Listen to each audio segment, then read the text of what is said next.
Item 9, public deputations, 9.1. Tim Leeming, Claire Wettenhall and Michelle Edgar request to speak in regards to renewable project proposal.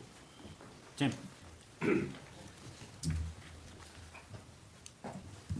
Thank you very much, Dennis and councillors. I'd just like to express gratitude in being able to listen to us before Christmas. I can't see with my glasses. I borrowed these tonight because I left mine in the ute. So excuse me if you're a blur out there and I can read. So the three of us are representing farmers within this renewable zone. Hopefully you're all familiar with where this area is, but to put you into perspective of this proposal, so it was proposed on us, which many of us actually saw in the newspaper about 4 months ago, that a renewable zone was proposed in an area north of Casterton that heads towards Harrow through Nareen, and then it goes from Harrow across through Pigeon Ponds over to Balmoral, and then it heads south down towards Vasey, down towards Melbourne Forest, and then back across through Conalmaton. So that area up there, hopefully you're all familiar with that in your Shire tours around the place. So a beautiful part of the world, and the three of us are representatives of individual businesses within that region, but we're also second generation land caring farmers from up there. We've got a lot of years between the three of us farming in that particular region. We're all going to talk on our personal expertise in different areas, and how that some of those all that experience and expertise, we're going to talk to those points that are dear to us, but also what we think that we're qualified to talk about. So I'm going to talk to you about some of the agricultural impacts of what this renewable zone will do for the region and this zone. Claire's going to talk about the environmental impacts with her background, and Michelle will talk about the social impacts, which is dear to her background and her expertise as well. So I know we're on a bit of a tight time schedule. We've also provided you with some more detail of some of our concerns, and if you haven't got a copy of those, we can email them through later on. But you've all got, there's not a lot of great detail with me because I was loading cattle at midnight last night and then at 5 o'clock this morning, and I'm a bit ragged. So anyway, one of the things that I'd like to, and I don't want to, to teach you to suck eggs, but the proposed renewable zone is a very, very important area within the country as far as sheep production. So I know a lot of you are familiar with the area, but it's very undulating and it's a beautiful landscape that's got delicate soil types. But it's quite narrow in its agricultural use, mainly because it's not suitable for broadacre cropping. We have sandy loam type soils that don't hold moisture, but also can get very, very wet and waterlogged. But we have a beautiful aesthetic and undulating topography that is been magnificent for the grazing of livestock, so predominantly sheep, but also cattle. It's warm, it's sheltered, and it's also quick out of the blocks from the break of the season. And we'll forget about the last 2 seasons that we've gone through, but we're now into one of the best springs that you'll ever see. The growing season normally extends from April to November, and a lot of the businesses, their reproduction focuses on that winter-dominant rainfall. It has been documented well over the years, since the 1970s through the SouthWest Farm Monitor Project, which is now called the Livestock Farm Monitor Project, that this southwest region is one of the most profitable sheep regions in the whole of the nation. It is one of the most profitable sheep production areas in Victoria. So I'm having a bit of a go at the poor people in North East and Gippsland, but we bat well above our average, and it's probably due to the fact of our reliable rainfall. And I know we've just gone through 2 years of hell, but our reliability and our consistent rainfall makes this region a real powerhouse as far as livestock production. Now, some of the main concerns, and another thing that is, we are in the wool capital of the world, and the reason why we're in the wool capital of the world is purely for the density and of that sheep population and footprint. Now that has gone from wool into land production.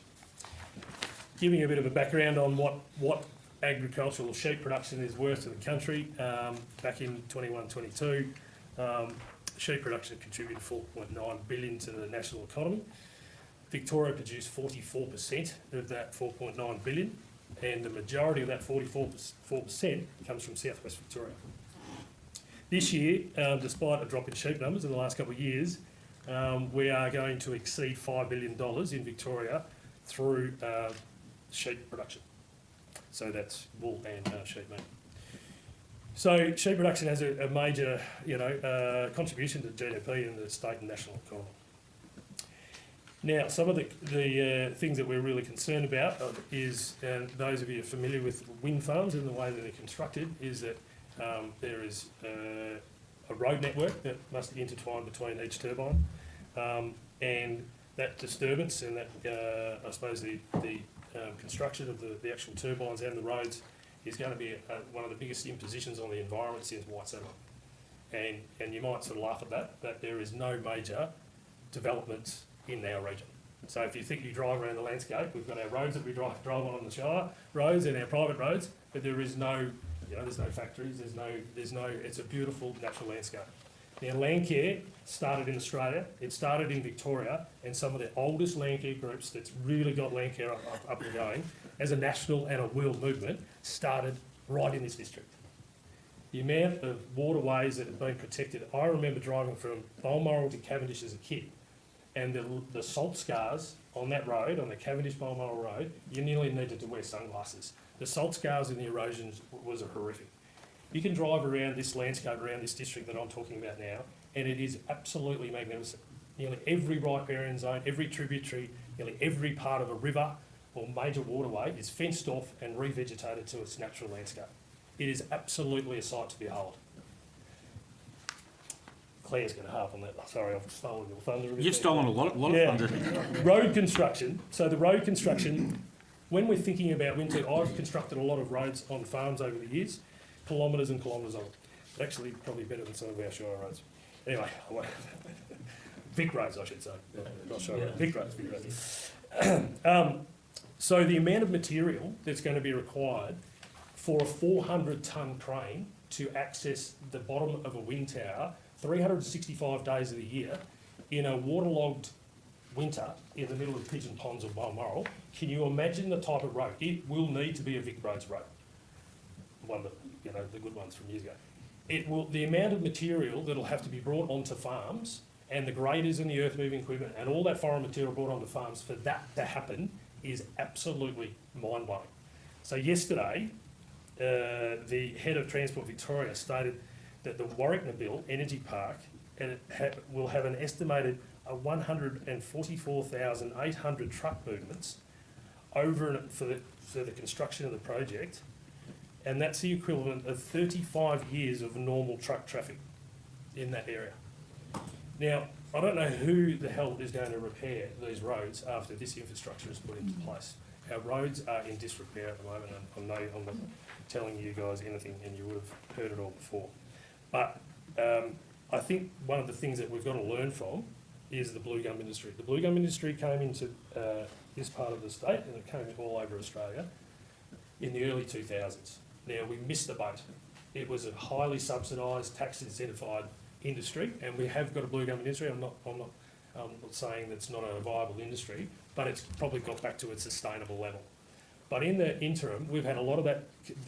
The amount of damage that was done for our arterial roads is just catastrophic, and we haven't been able to.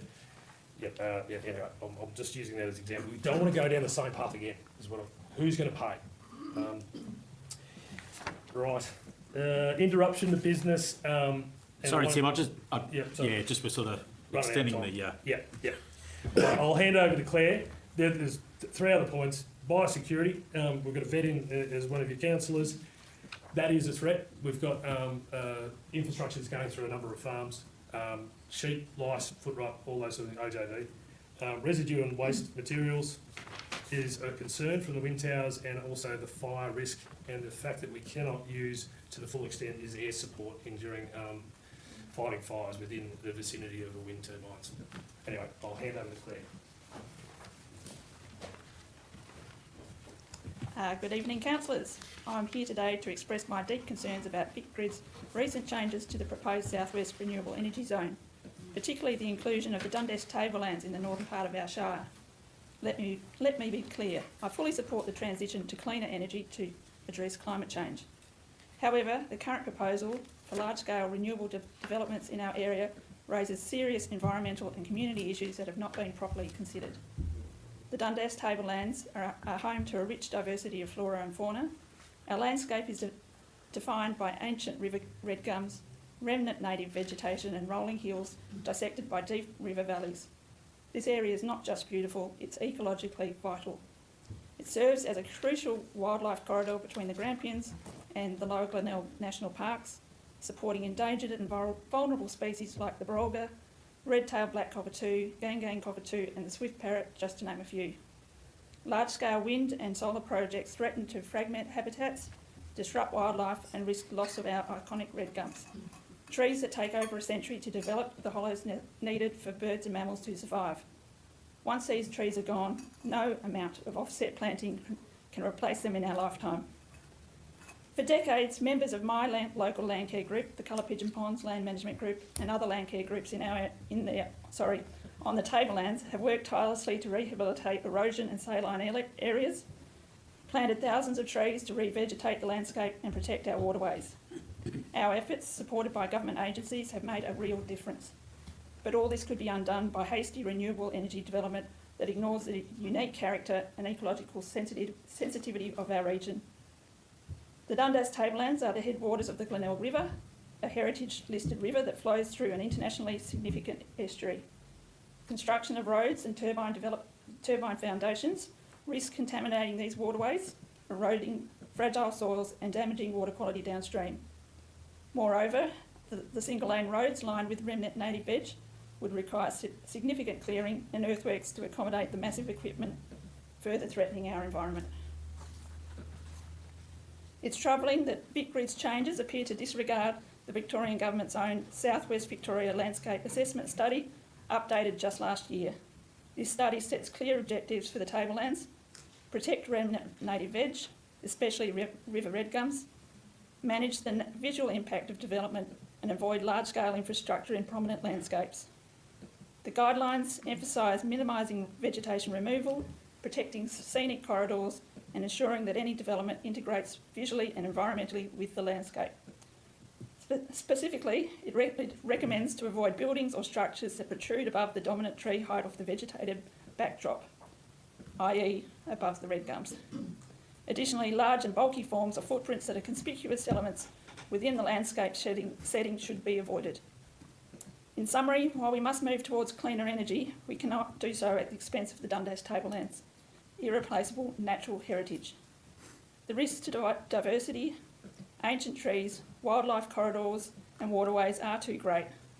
VicGrid's boundary changes have not adequately considered the environmental and community values at stake, and I urge the Council to support our community in opposing the addition of the Dundas Tablelands to the proposed Southwest Renewable Energy Zone. Thank you for your time and Thanks, Claire. consideration. I'm happy to finish it on that note.